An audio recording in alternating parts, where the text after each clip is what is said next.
Hello student, आज आपको surface area and volume में सीबीएसई एनसीईआरटी में न्यू सिलेबस 2023-24 में क्लास 10 का एक्सरसाइज 12.2 में क्वेश्चन नंबर 5 बता रहे हैं। क्वेश्चन नंबर 5 है, vessel is in the form of an inverted cone, it's height is 8 centimetre, the radius of stop which is open is 5 centimeter. It is filled with water up to brim. When lead sorts, each of them is spares of radius 0.5 centimeter are dropped into vessel. 1/4 of the water flows out. Find the number of lead sorts dropped in the vessel. यानी एक inverted कोन है, एक inverted vessel type की है। इस vessel को किनारे तक जो पानी से भरा हुआ है, एक वेसल है जो पानी से भरा हुआ है और इसके बाद इसमें कुछ लीड सॉस डाली जाती हैं। तो ये जो स्फेरिकल है, इसको हम फिगर बना के आपको बता रहे हैं। ये एक वेसल्स है, एक इन्वर्टेड कोन बनी हुई है। इस वेसल्स को जो वेसल्स है ये ऊपर तक पानी से पूरा भरा हुआ है और इसके बाद इसमें कुछ लीड सॉस डाली जाती है। जैसे लीड सॉस हो गई, मान लो लीड सीड सॉस ये डाल दी गई हैं इसके अंदर।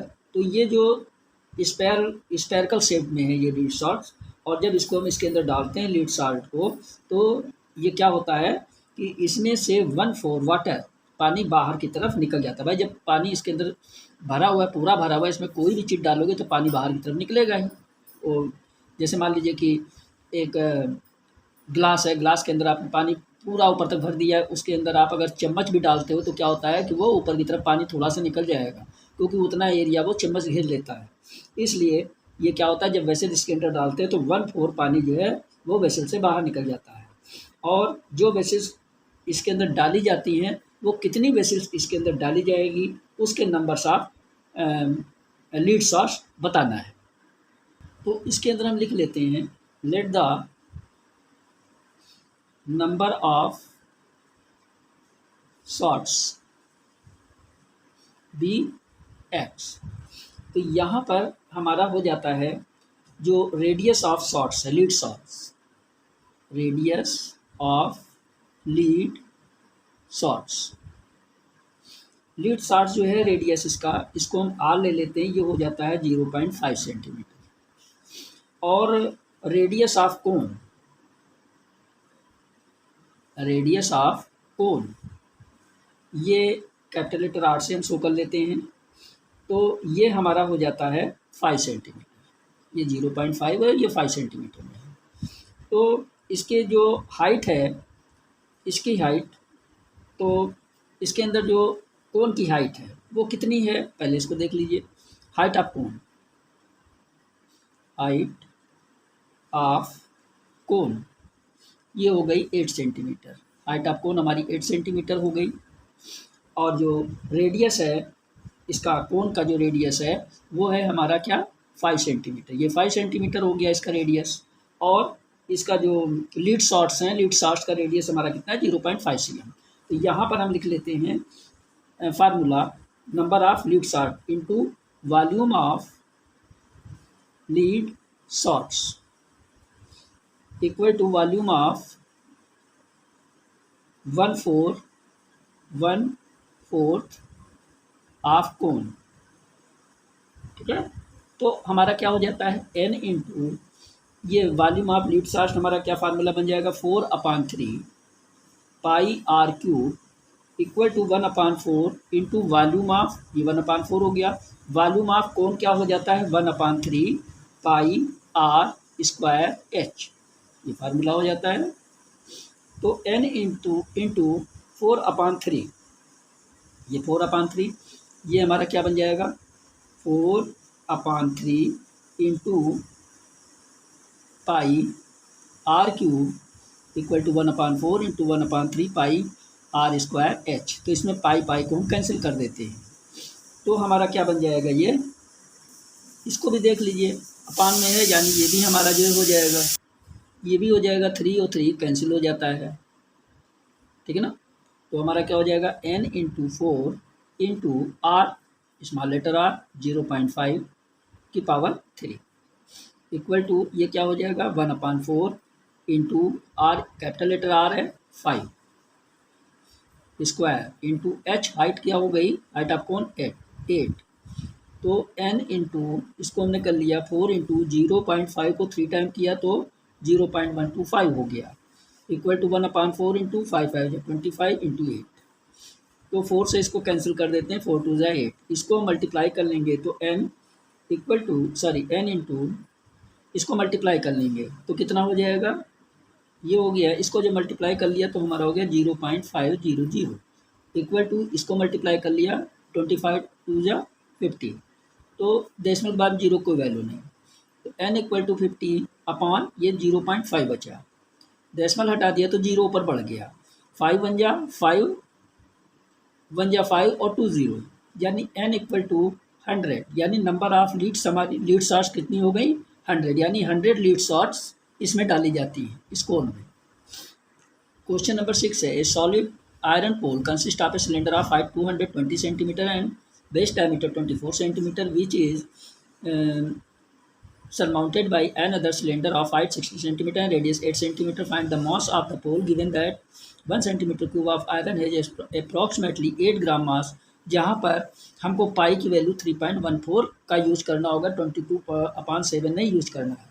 तो क्या दिया गया है, एक सॉलिड आयरन पोर है, तो इसकी हाइट जो है वो 220 सेंटीमीटर है और डायमीटर इसका 24 सेंटीमीटर है, और एक दूसरा सिलेंडर दिया गया है इसकी जो इस सिलेंडर के ऊपर रखा हुआ है, उसकी हाइट 60 सेंटीमीटर और रेडियस उसका 8 सेंटीमीटर है, जो कि ये एक पोल बना हुआ है इस पर। तो इस सिलेंडर में इसका जो मास है वो हमको निकालना है, मास ऑफ पोल ये दिया गया है। तो इसमें दिया गया है 1 सेंटीमीटर क्यूब आयरन जो है अप्रॉक्सीमेटली 8 ग्राम मास के होता है। ये ऐसे फिगर बन गया है, एक हमारा ये हो गया, एक ये सिलेंडर हो गया जो एक ऊपर एक रखे हुए हैं। तो इसकी जो हाइट है वो है 220 सेंटीमीटर और इसका जो डायमीटर है वो है 24 सेंटीमीटर। इसकी हाइट, छोटे सिलेंडर की हाइट हमारी कितनी है 60 सेंटीमीटर और इसका रेडियस कितना है 8 सेंटीमीटर। इसमें डायमीटर दिया गया, इसका रेडियस दिया गया है, ये 8 सेंटीमीटर है। तो यहाँ पर हमारा क्या हो जाएगा, स्मॉल सिलेंडर,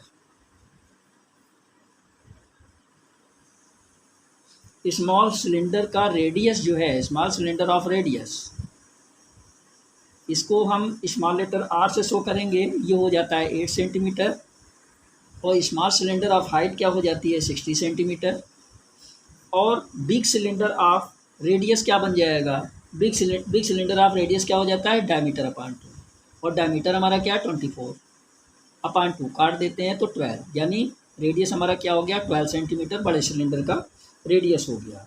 तो और हाइट इसकी क्या हो जाती है, big cylinder of height, big cylinder of 220 centimetre दी गई है।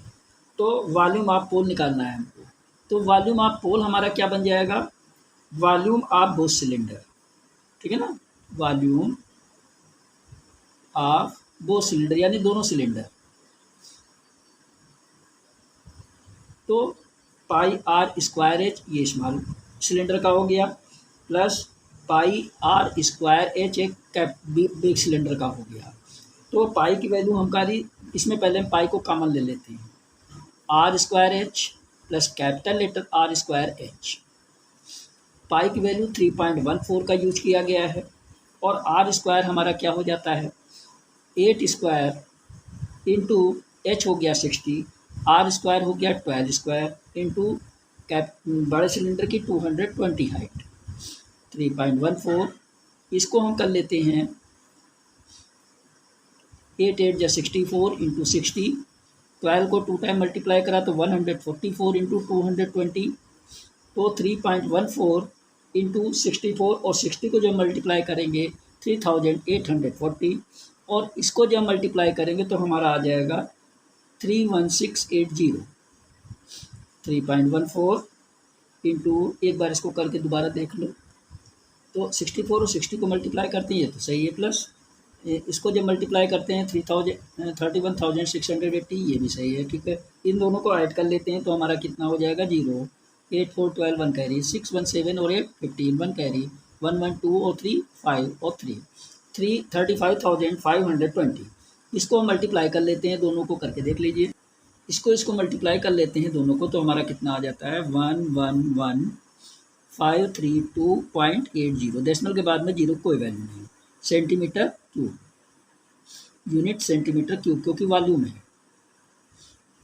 तो 111532.8 सेंटीमीटर क्यूब। तो ये हमारा वॉल्यूम इतना आ गया। तो ये 1 सेंटीमीटर क्यूब आयरन का मास दिया गया 8 ग्राम मास, 1 सेंटीमीटर क्यूब ऑफ आयरन मास का दिया गया 8 ग्राम। तो यहाँ पर हमारा क्या हो जाएगा, इतने centimetre cube 111532.8 centimetre cube of iron mass equal to ये मल्टीप्लाई ये 111532.8 इंटू 8 ग्राम, इसको हम मल्टीप्लाई कर लेते हैं। तो ये बन गया हमारा 892262.4 ग्राम, ठीक है ना। तो ये हमारा हो गया 892262.4 ग्राम, ये इतना हो गया। अब इसको हम अगर किलोग्राम में चेंज करेंगे तो हमारा स्केल क्या हो जाती है, 1 ग्राम इक्वल टू 1/1000 किलोग्राम। तो इतने ग्राम, 1 ग्राम का इतना हो गया, तो इतने ग्राम का क्या होगा, 892262.4 ग्राम इक्वल टू 892262.4/1000 किलोग्राम। इससे जब इसको हम डिवाइड कर देंगे तो हमारा कितना हो जाएगा, इसको देख लीजिए, 892262.4 और 000 तो कितना आ जाएगा। इससे जब इसको डिवाइड करेंगे तो 3 डेसिमल के बाद इधर आ जाएगा 3, तो ये हो गया 123262, ये तो हमारा क्या हो गया 892.2624 डेसिमल बाद जीरो कोई वैल्यू नहीं, केजी, ठीक है ना। ग्राम को किलोग्राम में चेंज कर दिया। सॉरी, फिर से कर लेते हैं इसको, एक बार करके देख लेते हैं। इससे 1000 से इसको डिवाइड करते हैं तो ये आ जाता है, कितना हो गया 892.2624 केजी। तो ये किलोग्राम में हमारा आंसर हो जाता है। ओके।